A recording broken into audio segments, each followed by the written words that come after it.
So I've been getting this question a lot, and that is, what do I choose, or what do I recommend as a self-defense ammunition for the pocket pistol calibers?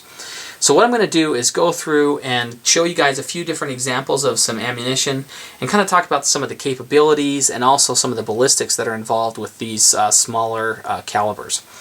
But before I do that, I want to just make a disclaimer, and that is that this information that I share in this video is my own personal research and my own opinion. So you guys are ultimately responsible for what you do with this information, and also you're responsible for what you choose to carry in your self-defense firearms, all right? I recommend that you guys do your own research, do your own testing, because if you do that, you're going to own your own material, and you're going to be 10 times better off for it, okay? Alright, so also before we begin, I want to go through and talk about a few different questions, and those questions are going to help give you guys a little bit of context into our discussion as we move along here. What the first question is what a pocket pistol caliber is. Okay, what is a pocket pistol? Let me show you guys one example of one. Okay, here is the Beretta, and this is the Beretta 950 Jetfire. Alright, this is a pocket pistol. Alright, this is a 25 ACP pistol, and you can see how big it is. I have kind of medium-sized hands, so you can see right off the bat how small that is.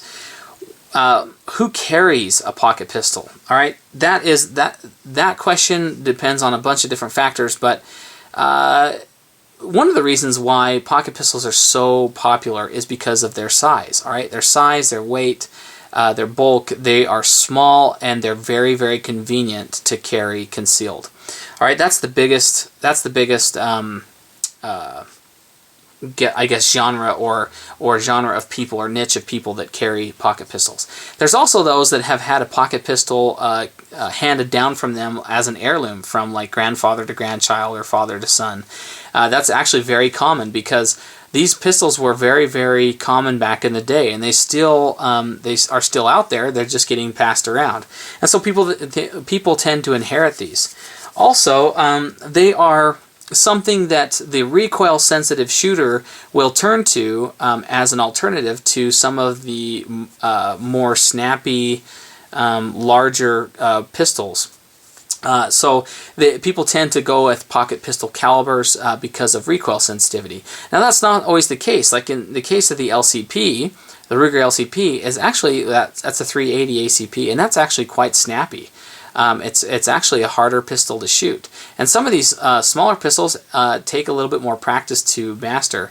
And so they're not always the easiest guns to shoot, but that's one of the things that people gravitate towards the pocket pistol for, because they have that conception that it's a low recoiling gun. And that's exactly what this Jetfire is. This Jetfire with the 25 ACP actually kicks very, very, very little, very mild. So it's a very good gun for the recoil sensitive. And that recoil sensitive shooter also includes people that are disabled and they don't have like the grip strength to grip a larger pistol that has more recoil or more kick to it. All right. So that's kind of the context as to what we're talking about. We're talking about these pocket pistols, all right, small guns. Now, that leads us to a question: are pocket pistols capable and effective enough to utilize for personal defense? All right, the answer to this question is unequivocally yes. All right, that depends on a lot of factors. Okay, and one of those things is shot placement. All right, the one thing is shot placement. Now, without getting into this like hugely, I'm going to leave a link down below, okay, in the description bar to a video that I did called "Is a 9mm for Home Defense?" Okay, that video down below, all right, goes through and talks about the differences in, it's actually referring to 9mm, but it can be applied to any of these calibers that you see before you. Okay. It just lets you know that shot placement rules the roost over anything else when you're talking handguns. If you don't hit somebody in a vital structure, or or someplace that is going to cause enough damage to incapacitate a person, then it doesn't matter what size caliber that you're carrying. Okay, so without being really redundant, I want you guys to go down and check out that video if you haven't, and that gives you kind of a more complete view as to whether or not any kind of ammunition or any type of firearm is effective in self-defense or home defense or whatever you would like. So, all right. So hopefully that clears that up. Now, I've got 4 different calibers that I'm going to be discussing in this video. I think what I'm going to be doing is I'm going to be breaking these up into their own individual videos. The reason why is because I tried doing this video earlier and it ended up being like 50 minutes long. So it's just not going to work if I put them all together. So I'm going to break this up into individual videos. In this video I'm going to include 380 ACP. I'm going to be talking about the 380 ACP. In the next video I'm going to be doing 32 ACP, after that 25 ACP, and then I'm going to finish up with actually I'll probably put the 25 ACP and the 22 long rifle together. So we'll see. But I'm definitely going to break these up. And so those people that are interested in just hearing about the 380 can watch this one, or they can skip to the 32 ACP. All right, so hopefully that makes sense to you. So I'm not going to do it in parts. I'm just going to make them their own videos. All right, so let's go ahead and talk about the 380 ACP. All right, I have a couple examples of boxes here. These are 3 different ammunitions that I have. I actually have 4 different ammunitions for the 380 automatic or 380 ACP, but I want to go ahead and show you these boxes that I have. First off, I have the Remington Express pistol and revolver, and that's the 88 grain jacketed hollow point. I have the Remington UMC 95 grain full metal jacket, and I have the 380 auto 90 grain gold dot. Okay. And I also have an example of a Winchester White Box 95 grain bullet as well.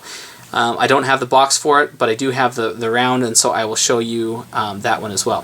So let's start off by showing you the 88 grain jacketed hollow point. Now, the one thing about the dilemma that it comes into play with a 380 ACP, and it comes into play with a lot of these pocket pistol calibers, is the fact that you have the problem between overpenetration and underpenetration.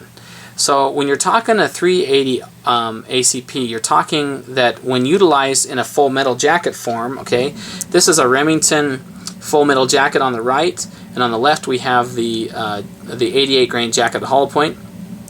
Okay, if you use how these 2 different rounds are going to perform is the one on the left is going to stop a lot quicker because you're going to have expansion. Okay, that bullet is going to expand to a larger diameter, and it's actually going to slow down faster.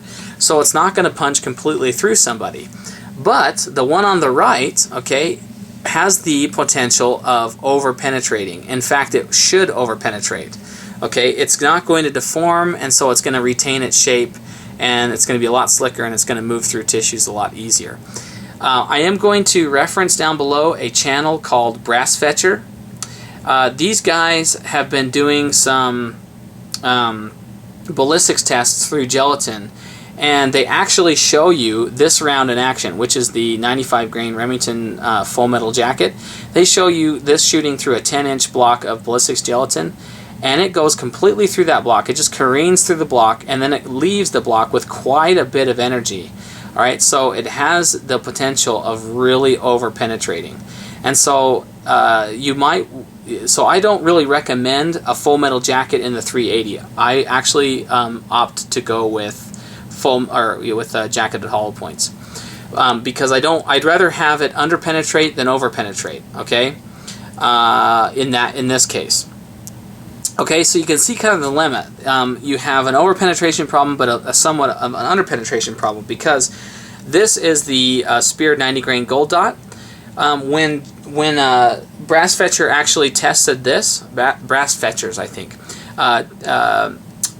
when they tested this round, this 90 grain Spear gold dot, it actually penetrated 7 inches into ballistics gelatin.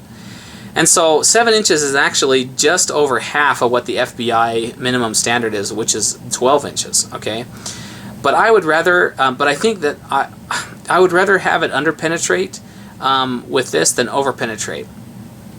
And I know that's kind of tricky to discuss, and the reasons why, the ins and outs, but mainly because I want to make sure that I know where my bullets are going to go and I know where they stay. And I think the 90 grain gold dot is going to do enough damage to definitely to do the trick. Now, 7 inches going to reach vitals? It would. It can. Okay, it definitely can. So it's definitely still usable depth. The FBI takes in consideration if it hits a limb before it enters into the chest cavity or something like that, and they want to be able to make sure that it actually still will have the ability to penetrate deep enough. Okay. So here's another example. This is the last example of the 380 auto that I have, and this is the truncated cone, truncated nose of the 95 grain Winchester white box. If you are going to carry a full metal jacket, I recommend carrying a truncated cone because it's a little blunter and it'll actually slow down a bit faster, and it causes a little bit more hydraulic damage due to the way the nose is shaped. Alright, but it's still a full metal jacket and it'll still over-penetrate. Alright, so that is the 95 grain Winchester white box. Okay? So do you guys understand that idea of it being an over-penetrator and also an under-penetrator? If your jacketed hollow point performs too well, then you will tend to under-penetrate a bit. Now, when Brass Fetchers does their ballistics gelatin test, it's with bare gelatin. It doesn't have any denim over top. When you use bare gelatin, it shows the expansion potential of a certain ammunition.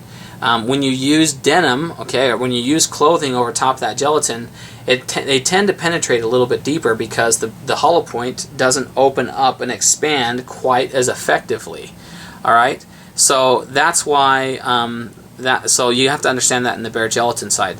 It just kind of plays. It just kind of depends. Sometimes it's random. Sometimes bare gelatin it still won't open up, and sometimes with the denim it'll open up very well. So it just kind of depends. But anyway, just a little bit of an explanation there. But anyway, guys, I'm going to cut the video here, and I'm going to do the next video on the 32 ACP. So if you're interested in hearing a bit further information on some of these pocket pistols, we're going to talk a little bit more about the ballistics that way. So I'm going to leave a link down below to part 2, which is talking about the 32 ACP. So if you please feel free to leave your comments down below. Please like the video if you'd like, dislike it if you'd like, and if you'd like to, you can also favorite the video. That helps the video out, it helps the channel, and it helps us grow a bit. So thank you guys very much for watching, and we'll catch you in the next video. See ya.